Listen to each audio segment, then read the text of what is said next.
नमस्कार and welcome to our channel career study academy. मैं हूं मयंक लव। ये बात हम सब बहुत अच्छे से जानते हैं कि सोना कोई उत्पादक संपत्ति नहीं है। आप इसके साथ कुछ कर नहीं सकते, बस इसे रख सकते हैं और उम्मीद कर सकते हैं कि समय के साथ इसकी कीमत बढ़ेगी। लेकिन फिर भी अगर किसी कंपनी या देश के पास सोने का बड़ा भंडार हो तो वह उसकी अर्थव्यवस्था के लिए 3 बड़े फायदों। पहला, यह मुद्रा को स्थिर बनाए रखने में मदद करता है।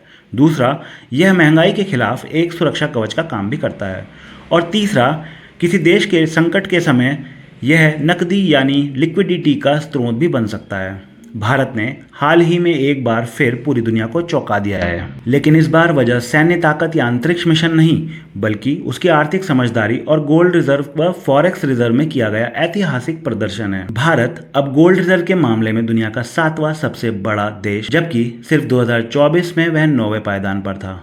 यानी भारत की तरक्की की रफ्तार इतनी तेज है कि वह कुछ ही सालों में चीन जैसे देशों को कड़ी चुनौती देने लगा है। भारत के पास अब करीब 880 टन सोना है, जिसकी कीमत करीब 4.3 लाख करोड़ रुपए से। खास बात यह है कि आरबीआई ने इस साल की शुरुआत से ही करीब 57 टन सोना खरीदा है, जो पिछले 7 सालों में दूसरी सबसे बड़ी खरीदारी। यह सारी खरीदारी बेहद सोच समझकर और रणनीति के तहत की गई है, ताकि भारत की आर्थिक सुरक्षा मजबूत हो सके और किसी भी वैश्विक संकट के समय सिर्फ गोल्ड रिजर्व ही नहीं, भारत ने फॉरेक्स यानी विदेशी मुद्रा भंडार में भी ऐतिहासिक हाल ही में इसमें $7 अरब की बढ़ोतरी हुई है और अब भारत का कुल फॉरेक्स रिजर्व $692.7 अरब पर पहुंच गया है, जो अपने आप में एक रिकॉर्ड है। ये इतना बड़ा आंकड़ा है, दुनिया के 150 से भी ज्यादा देशों की पूरी जीडीपी भी इससे कम है। इससे साफ है कि भारत अब न सिर्फ एक उभरती आर्थिक शक्ति है, बल्कि सुपर पावर बनने की दिशा में मजबूती से कदम रख चुका है। ये सब तब हो रहा है जब दुनिया में चारों ओर अस्थिरता, रूस यूक्रेन युद्ध चल रहा है,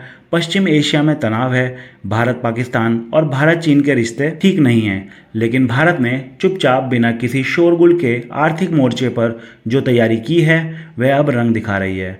गोल्ड रिजर्व को लेकर इतिहास भी गवाह है, जब दुनिया में कोई बड़ा संकट आता है तो डॉलर या बाकी करेंसी की वैल्यू गिर जाती है, लेकिन सोने की कीमत बढ़ती है। इसी कारण दुनिया के तमाम देश अपने गोल्ड रिजर्व को बढ़ा रहे हैं और भारत ने भी इसी सोच के तहत पिछले कुछ सालों में तेजी से सोना खरीदना। इसके अलावा आरबीआई ने इंग्लैंड में जमा अपना सोना भी धीरे धीरे वापस लाना शुरू कर दिया है। भारत ने हाल ही में बैंक ऑफ इंग्लैंड से 1 लाख किलो यानी करीब 100 टन सोना अपने देश में मंगवाया है।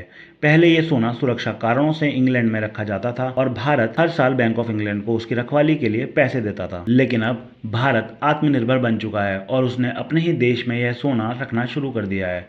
इससे पहले भी पिछले 2 वर्षों में भारत 220 टन सोना वापस ला चुका है। अभी आरबीआई के पास कुछ 880 टन सोना है, जिसमें से करीब 510 टन भारत में रखा गया है और बाकी यूरोप के बैंकों में है। इस रणनीति से यह संकेत मिलता है कि भारत भविष्य में किसी बड़े भू राजनीतिक संकट के लिए खुद को तैयार कर रहा है, उसी तरह जैसे चीन ने 2005 के बाद किया था। चीन ने भी पहले अपना सोना इंग्लैंड से वापस बुलाया और अब खुद की तिजोरी में रखना शुरू कर दिया है, ताकि उस पर किसी अन्य देश का नियंत्रण ना हो। इसी तरह भारत भी अब वो कदम उठा रहा है जो कभी चीन ने उठाए थे, और यह भारत के आत्मविश्वास को दिखाता है कि अब वह किसी भी वैश्विक दबाव के बिना अपने आर्थिक संसाधनों को पूरा अधिकार चाहता है। पश्चिमी देशों की नीतियों को देखते हुए यह जरूरी हो गया है। उदाहरण के तौर पर रूस और वेनेजुएला के साथ जो हुआ वह भारत के लिए एक सबक है। रूस ने भी अपने बहुत से फॉरेन रिजर्व और गोल्ड वेस्टर्न देशों में रखे थे, लेकिन जैसे ही यूक्रेन युद्ध शुरू हुआ, अमेरिका और G7 देशों ने रूस की संपत्तियां जब्त कर ली। इसी प्रकार वेनेजुएला ने भी अपना गोल्ड बैंक ऑफ इंग्लैंड में रखा था, लेकिन जब ब्रिटेन को उसके चुनावी नतीजे पसंद नहीं आए तो उन्होंने वेनेजुएला का सारा सोना फ्रीज कर दिया। सोचिए, अगर भविष्य में पश्चिमी देश भारत के चुनावों या नीति पर कोई आपत्ति जता दें और कहें कि हमें भारत की सरकार पर कोई, भारत के विदेशों में रखा गोल्ड भी खतरे में आ जाएगा। इसलिए भारत अब कोई चांस नहीं लेना चाहता और अपना सोना देश में ही स्टोर कर रहा है। देश की स्वायत्तता भी सुरक्षित रहेगी और आर्थिक आत्मनिर्भरता भी। पाकिस्तान इस तेजी से हो रही तरक्की को देखकर घबरा गया है और सोशल मीडिया पर अब यह प्रचार कर रहा है कि भारत के पास इतना पैसा और सोना हो ही नहीं सकता। लेकिन आईएमएफ और आरबीआई की पारदर्शिता रिपोर्ट इस झूठ का जवाब। आईएमएफ से कर्ज लेकर जैसे तैसे अपनी अर्थव्यवस्था को चला रहा है और वहीं भारत बिना किसी विदेशी दबाव के अपने दम पर एक एक कदम बढ़ा रहा है।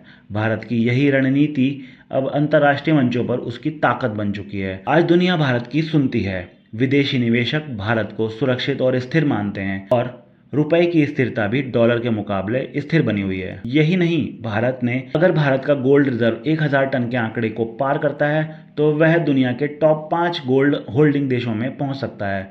चीन अभी भी 2200 टन सोने के साथ बहुत आगे है, लेकिन भारत की रफ्तार बता रही है कि अब वो दिन दूर। गौरतलब है कि भारत कभी सोने की चिड़िया कहा जाता था, लेकिन अंग्रेजों ने उसे लूट लिया। अब भारत उसी स्थिति पे लौट रहा है, लेकिन इस बार बिना किसी गुलामी के, बिना किसी लूट के, सिर्फ अपनी मेहनत, रणनीति और दूरदर्शिता के दम पर। और यही बात दुश्मनों को सबसे ज्यादा चुभ रही है। भारत की यह सफलता किसी एक सरकार या पार्टी की नहीं है, बल्कि यह पूरे देश, हर नागरिक, हर मेहनतकश के योगदान का नतीजा है। अगर यही रफ्तार जारी रही तो भारत न सिर्फ आर्थिक महाशक्ति बनेगा, बल्कि दुनिया को आर्थिक नेतृत्व भी देगा।